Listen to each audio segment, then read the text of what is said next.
दोस्तों, डॉक्टर आशीष शहर के सबसे जाने माने हार्ट सर्जन थे। अभी थोड़े ही देर पहले अपनी हॉस्पिटल से घर को पहुंचते हैं और घर पहुंचने के बाद फ्रेश होकर खाना खाने ही अभी बैठे होते हैं, तभी उनकी पत्नी डॉक्टर प्रिया का फोन आता है। डॉक्टर प्रिया भी उन्हीं के हॉस्पिटल में हार्ट सर्जन थी। डॉक्टर प्रिया उनको फोन करके कहती है कि अगर आपने खाना खा लिया तो फटाफट हॉस्पिटल में पहुंच जाइए, क्योंकि एक हार्ट पेशेंट काफी सीरियस कंडीशन में एडमिट हुई है और उसके साथ क्या करना है, क्या उसे एडमिट करना है या क्या किया जाए, आप उसको बताइए। वो आपके गांव की ही रहने वाली है, उसका नाम संजना है और उसकी उम्र 30 साल की है। जैसे ही डॉक्टर आशीष ये नाम सुनते हैं, संजना नाम सुनते हैं, उनके पैरों तले जमीन खिसक जाती है, उनकी हालत खराब हो जाती है और वो अपनी पत्नी डॉक्टर प्रिया से कहते हैं कि इमीडिएट उस पेशेंट को एडमिट करके और ट्रीटमेंट शुरू कर दो, मैं 15 मिनट के अंदर पहुंचता हूं। दोस्तों, वो संजना कोई और नहीं थी, डॉक्टर आशीष की पहला प्यार थी। वर्षों तक डॉक्टर आशीष ने संजना के साथ प्यार किया था और उस संजना के साथ इन्होंने शादी करने का भी वादा किया था। लेकिन उसके बाद कुछ ऐसी घटनाएं घट जाती है कि दोनों अलग हो जाते हैं। डॉक्टर आशीष डॉक्टर प्रिया के साथ शादी करके अपना घर बसा लेते हैं, लेकिन जो संजना होती है आज भी उनके नाम के साथ ही जी रही थी। आज भी उसने शादी नहीं किया था। लगातार उसे दूसरी बार हार्ट अटैक आया था। दोस्तों, कहानी बहुत ही मार्मिक है, बहुत ही दुख भरी कहानी है। इसे जब आप सुनेंगे तो आपके भी पैरों तले जमीन खिसक जाएगी, आपके भी आंखों से बरबस आंसू बहने लग जाएंगे। लेकिन इस कहानी में आगे बढ़ने से पहले हमें एक दो पॉइंट्स जानने की जरूरत है कि आखिर क्यों डॉक्टर आशीष ने उसके साथ अगर प्यार किया तो शादी क्यों नहीं किया। डॉक्टर आशीष के साथ क्या सचमुच संजना का कोई रिलेशन था, और रिलेशन था तो डॉक्टर आशीष ने प्रिया के साथ शादी क्यों कर लिया। दोस्तों, बहुत सारे क्वेश्चन हैं और सारे क्वेश्चंस का आंसर इस वीडियो के माध्यम से जानने की कोशिश करेंगे। कहानी बहुत ही दुख भरी है और आपके आंखों में बरबस आंसू आएंगे, ये मेरी गारंटी है। दोस्तों, चलिए जानते हैं इस पूरी कहानी को इस वीडियो के माध्यम से। लेकिन वीडियो में आगे बढ़े उससे पहले मेरा आप सबसे निवेदन है कि अगर आपने हमारे चैनल को अभी तक सब्सक्राइब नहीं किया तो चैनल को सब्सक्राइब कर लीजिएगा, वीडियो को लाइक कर दीजिएगा और अपने दोस्तों को शेयर कर दीजिएगा। चलिए जानते हैं आज की इस कहानी को। दोस्तों, उत्तर प्रदेश का एक जिला लगता है गाजीपुर, और इसी गाजीपुर में एक छोटा सा गांव पड़ता है जिसका नाम है बसुका। इसी बसुका गांव में संजना नाम की लड़की अपने परिवार के साथ रहती है। दरअसल संजना रहने वाली किसी और गांव की थी, ये उसका नाना गांव था और यहीं पर उसकी माँ रहती थी। यहीं पर रह करके ये लोग अपनी पढ़ाई लिखाई सारी चीजें करते थे। वहीं उनके पड़ोस में एक संभ्रांत परिवार होता है, पैसे वाले लोग होते हैं। उन्हीं के घर का लड़का था आशीष। आशीष और संजना दोनों हम उम्र थे, इसलिए बचपन से इन दोनों के बीच में काफी अच्छी बॉन्डिंग थी, काफी अच्छी दोस्ती थी। दोनों एक साथ पढ़ते थे, दोनों एक साथ खेलते थे, एक साथ ही ये स्कूल में जाते थे और स्कूल से वापस एक साथ ही आते थे। दोनों एक गहरे दोस्त थे। लेकिन ये दोस्ती उम्र के हिसाब से जब उम्र बढ़ती जाती है तो ये दोस्ती कब प्यार में बदल जाती है किसी को भी पता नहीं चलता है। दोस्तों, धीरे धीरे ये लोग 10वीं पास कर लेते हैं और 10वीं पास करने के बाद दोनों एक दूसरे को दिलो जान से प्यार करने लगते हैं। जब तक पूरे दिन में संजना और आशीष कहीं भी छुप छुपा करके एक दूसरे से नहीं मिलते हैं, तब तक इन्हें तसल्ली नहीं होता है, तब तक इन्हें दिलों को चैन नहीं मिलता था। हमेशा संजना आशीष के बारे में सोचती रहती थी और आशीष संजना के बारे में सोचता रहता था। धीरे धीरे समय बीतता है, 10वीं 11वीं और जब 12वीं क्लास दोनों एक साथ एक ही स्कूल में से पास कर लेते हैं तो 12वीं के बाद संजना की पढ़ाई छुड़वा दी जाती है, क्योंकि संजना के परिवार की माली हालत, उसके पिताजी काफी दिन पहले ही एक्सपायर कर चुके थे। सिर्फ माँ थी और बूढ़ी नानी थी। तो माँ किसी तरह से घरों में काम करके और अपने 3 बच्चों को पाल रही थी। संजना के 2 छोटे छोटे भाई बहन भी थे। संजना सबसे बड़ी थी। माँ लोगों के घरों में काम करके और इन लोगों की पढ़ाई लिखाई और खाने पीने का खर्चा करती थी। लेकिन जब किसी भी तरह से ये 12वीं क्लास कर लेती है तो उसे ग्रेजुएशन करने के लिए पास पड़ोस में कोई कॉलेज नहीं होता है और पैसे की भी इतनी किल्लत हो जाती है कि संजना की पढ़ाई लिखाई छुड़वा दी जाती है। अब संजना अपनी माँ के साथ काम करके, लोगों का सिलाई बुनाई करके और अपने छोटे भाई बहनों को पढ़ा लिखा रही होती है। उधर आशीष 12वीं क्लास पढ़ने के बाद उसके पिताजी काफी अच्छी नौकरी में थे, रेलवे में नौकरी कर रहे थे। तो वो आशीष को शहर भेज देते हैं। वहां से ही नजदीक एक शहर पड़ता है वाराणसी। आशीष वाराणसी में आ जाता है और पीएमटी की तैयारी करने लग जाता है। दोस्तों ये कहानी 95-96 की है। उस समय नीट नहीं होता था, उसे पीएमटी बोला जाता था। और पीएमटी का एग्जाम देने के बाद फिर एमबीबीएस की डिग्री के लिए लोग ये करते थे, एमबीबीएस डिग्री करते थे। तो वो पीएमटी की तैयारी करने के लिए, कोचिंग करने के लिए वाराणसी आ जाता है और 1-1.5 साल मेहनत करने के बाद फाइनली उसको सिलेक्शन मिल जाता है। दोस्तों जब वो सेलेक्ट हो जाता है तो संजना से मिलता है। वैसे भी जब वो पढ़ाई कर रहा था तब भी हर 10-15 दिन पर वाराणसी से अपने घर जाता था और संजना से हमेशा मिलता रहता था। दोनों मिलते थे, घंटों तक बातें करते थे, प्यार मोहब्बत की बातें होती थी, कस्में वादे होते थे। शादी के बाद दोनों के पति पत्नी के जो ख्वाब थे वो हर 10-15 दिन पे जगते थे। दोस्तों जब उसका सिलेक्शन हो जाता है और उसके बाद गांव आ जाता है तो घंटों बैठ करके कई दिनों तक संजना से बातें करता है और अपनी फ्यूचर के बारे में संजना को कहता है कि मैं जब एमबीबीएस करके और डॉक्टर बन जाऊंगा तो मैं आऊंगा तुम्हें डोली में बैठा करके और तुम्हें यहाँ से ले जा करके शादी विवाह करूंगा, तुम्हें अपनी पत्नी बनाऊंगा, हमारी जिंदगी अलग ही होगी, हम लोग के जीवन में काफी खुशियां ही खुशियां होगी।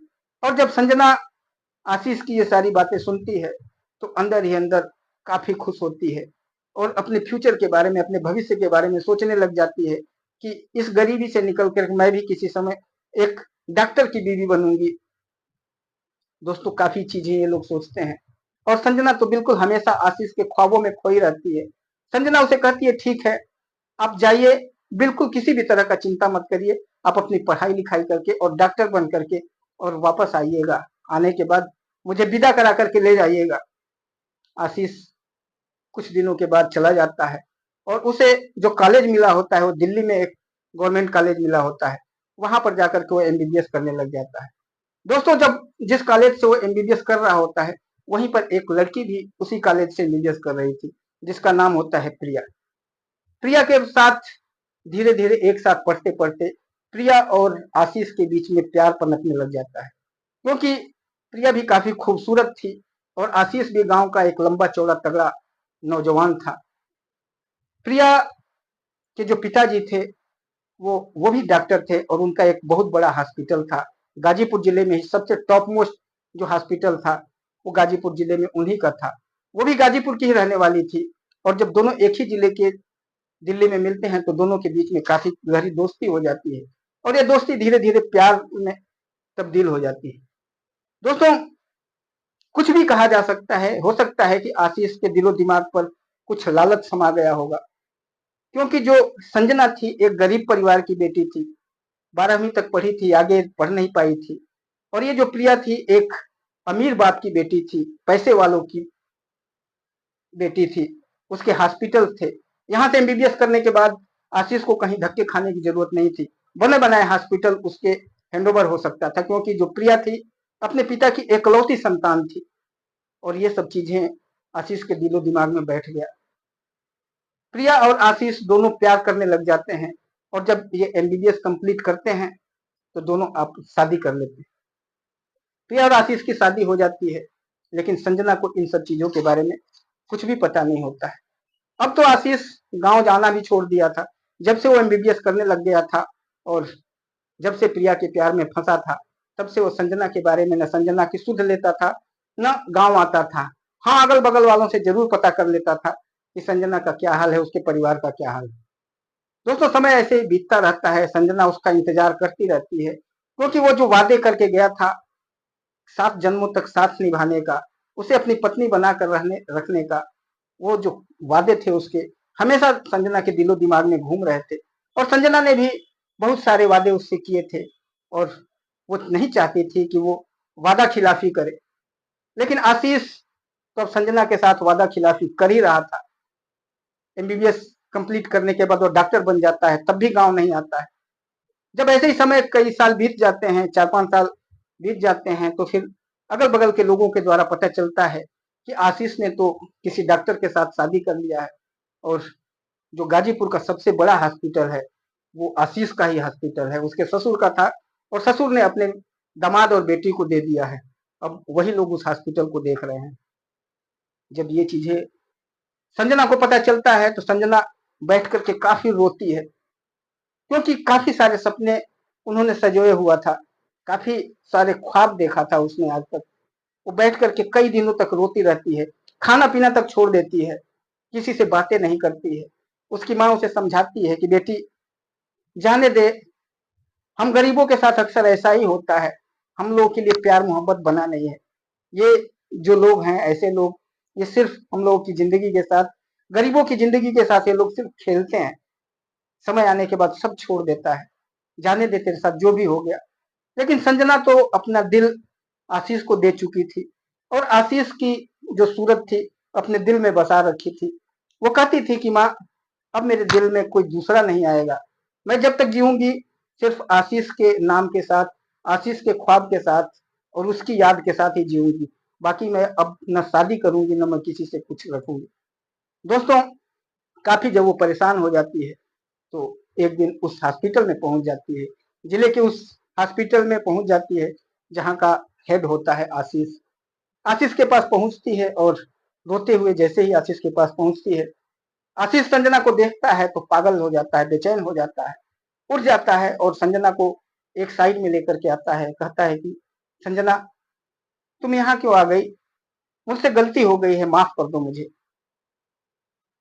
बहुत जल्दीबाजी में सारी चीजें हो गई, मैंने तुम्हें धोखा नहीं दिया है, लेकिन जिंदगी इस मोड़ पर ऐसे आ गई कि मैं अब कुछ नहीं कर पा रहा हूँ। संजना कहती है कि मुझे पता था कि ऐसा मेरे साथ हो सकता है, खैर कोई बात नहीं, आपने जो किया सो किया, आप खुश रहिए, मेरी भगवान से यही दुआ है, मैं भगवान से हमेशा यही प्रार्थना करूंगी कि आपके जीवन में कभी तकलीफ ना आए। आशीष कहता है संजना कोई लड़का ढूंढ लो, कोई अच्छा लड़का, उससे शादी मैं करवा दूंगा, सब कुछ पैसा रुपया जितना भी कहोगी मैं खर्चा करूंगा, और अगर तुम्हें नहीं भी लड़का मिल रहा है तो मैं कोई लड़का ढूंढ करके तुम्हारी शादी करवा दूंगा, लेकिन शादी कर लेना। संजना हल्की सी मुस्कुराती है, उसकी आंखों में आंसू होता है और कहती है आशीष बाबू मैंने सिर्फ आपसे ही प्यार किया था, मैंने कभी जीवन में सोचा ही नहीं कि आपके अलावा मेरे जीवन में कोई आएगा, और इस दिल में अब कोई जगह भी नहीं है कि जिससे कि मैं आपको निकाल करके इस दिल में किसी और को बैठा पाऊं।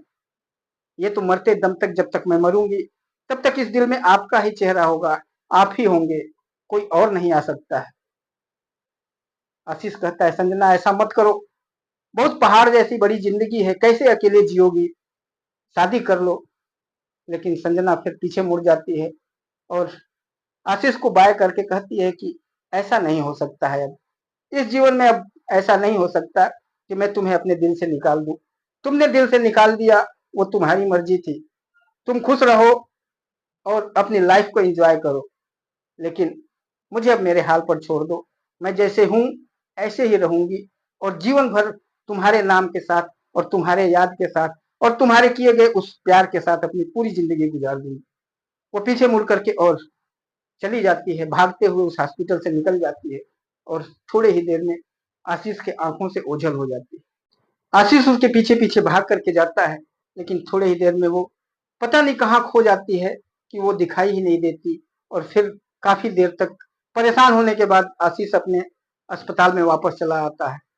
जब कई घंटे हो जाते हैं, 3-4 घंटे हो जाते हैं, तो फोन करके और पता करता है तो पता चलता है कि हाँ वो घर पहुंच गई है, लेकिन एक कोने में पड़ी हुई है और लगातार रोती जा रही है, खाना पीना तक सब कुछ छोड़ दिया है, वो किसी से बात नहीं कर रही है, एक कमरे में अपने आप को बंद करके और रोती जा रही है, और बस यही कहती जा रही है कि माँ क्या मेरी किस्मत ऐसी ही थी।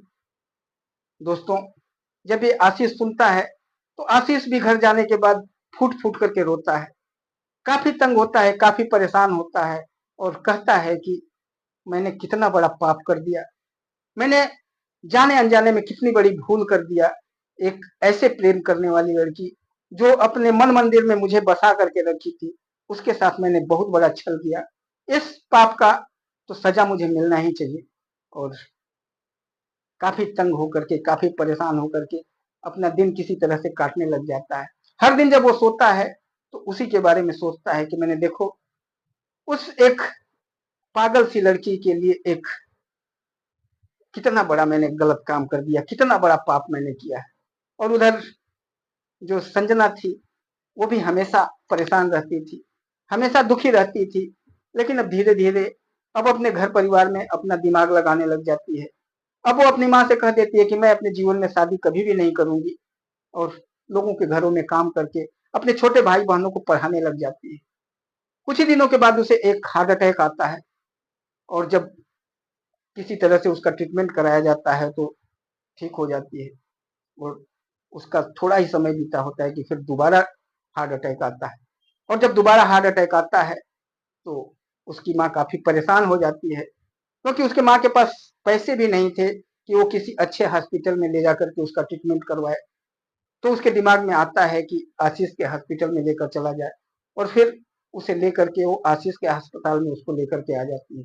काफी सीरियस कंडीशन में होती है और उसे आईसीयू में एडमिट कर दिया जाता है। उसकी माँ और उसकी बहन बाहर बैठी होती हैं, और जब आशीष वापस आता है वहां पर उस दिन, जब उसे देखने के बाद, तो उसकी माँ आशीष को पकड़ करके रोने लग जाती है। कहती है, बेटे बचा ले इसको किसी भी तरह से। मेरे पास ऐसे पैसे भी नहीं थे कि मैं किसी और अस्पताल में ले जाती, इसलिए मैं तेरे पास लेकर आई हूँ। किसी भी तरह से इसको बचा ले, ये हमेशा तेरे बारे में ही सोचती रहती है, और उसी वजह से इसे हार्ट अटैक आ रहा है।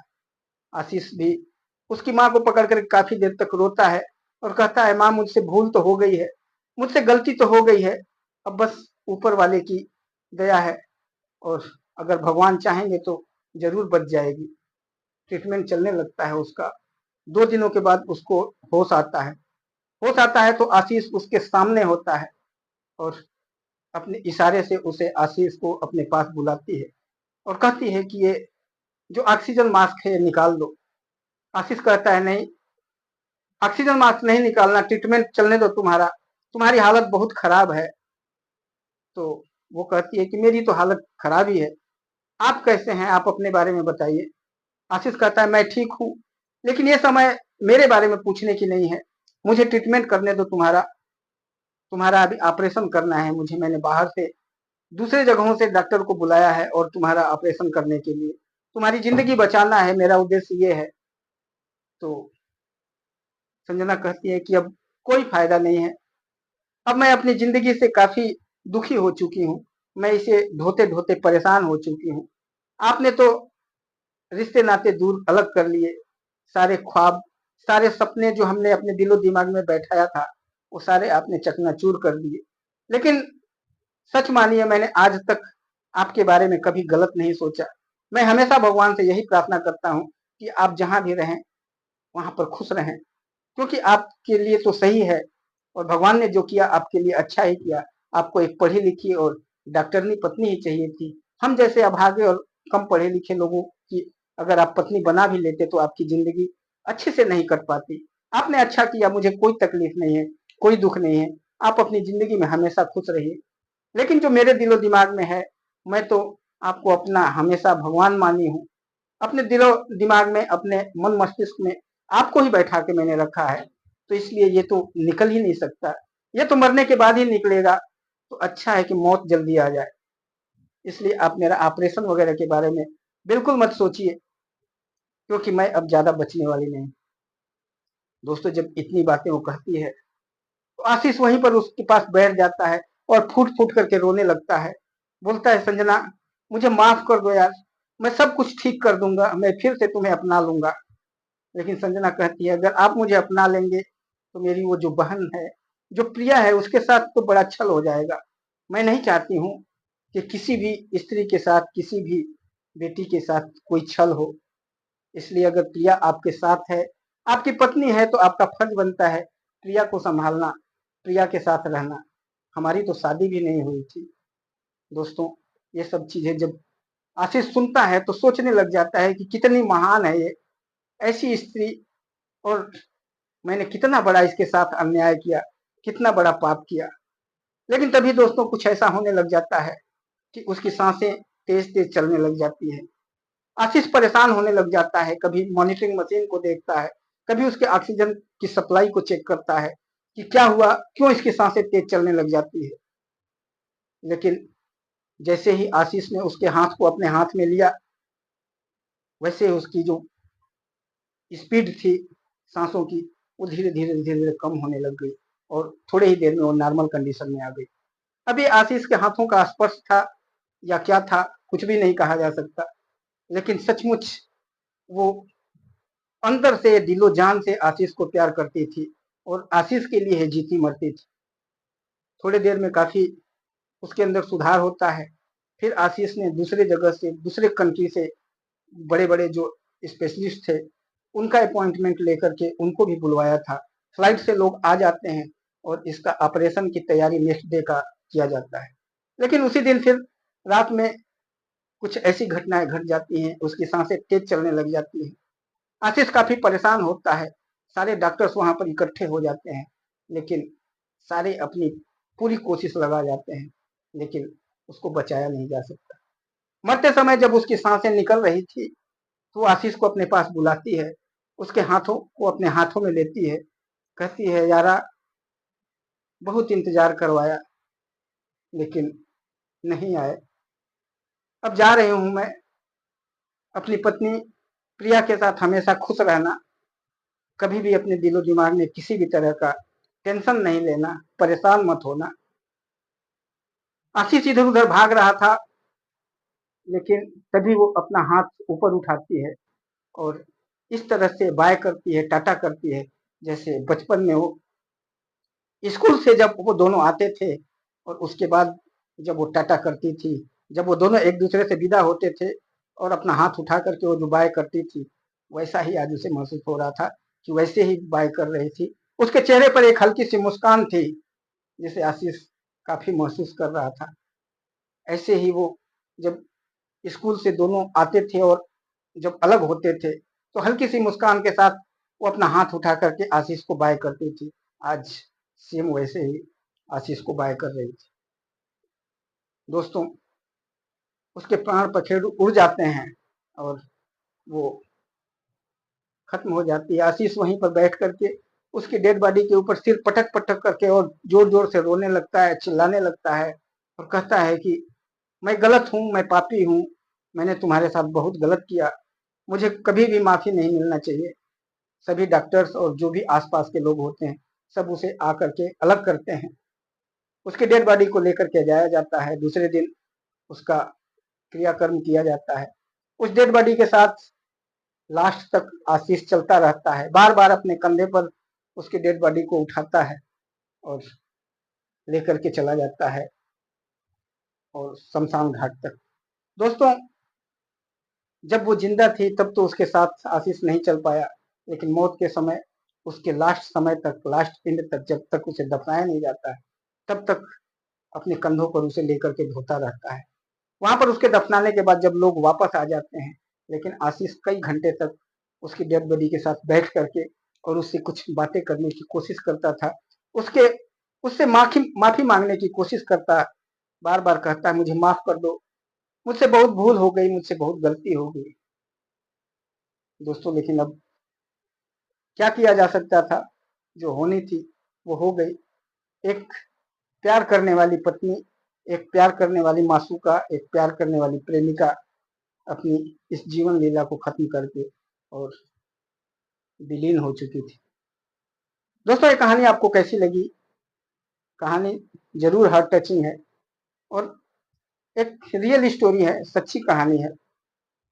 अगर कहानी आपको अच्छी लगी होगी तो वीडियो को लाइक कर दीजिएगा, चैनल को भी सब्सक्राइब कर लीजिएगा। फिर मिलेंगे किसी और वीडियो में, तब तक के लिए नमस्कार।